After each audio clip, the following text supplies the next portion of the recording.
13 साल की समस्या रेखा गुप्ता ने तुरंत समाधान करने के आदेश दिए। सीएम रेखा गुप्ता के अचानक पहुंचने से 13 साल की समस्या दूर हो गई।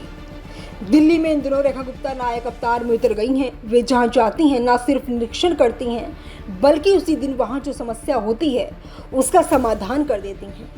इसी कड़ी में सीएम रेखा गुप्ता ने आज दिलशाद गार्डन स्थित institute of human behaviour and allied sciences का औचक निरीक्षण किया।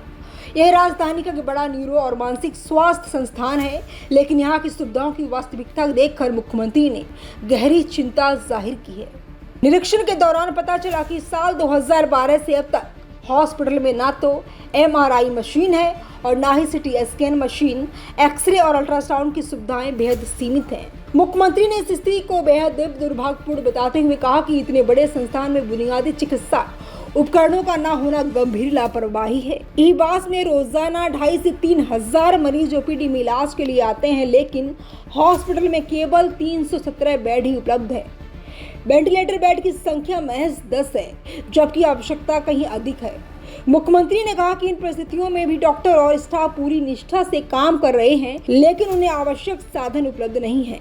सीएम ने घोषणा की ईबास हॉस्पिटल की इमारत का निर्माण कार्य बहुत जल्दी शुरू किया जाएगा।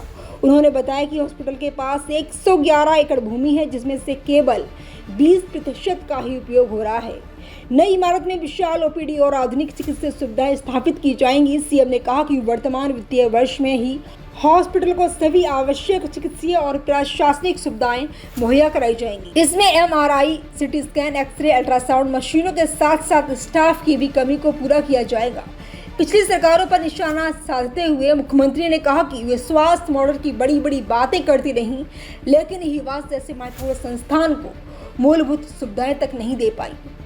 उन्होंने साफ कहा कि उनकी सरकार की सर्वोच्च प्राथमिकता हॉस्पिटल को आधुनिक चिकित्सा उपकरणों और पर्याप्त चीजों से लैस करना है।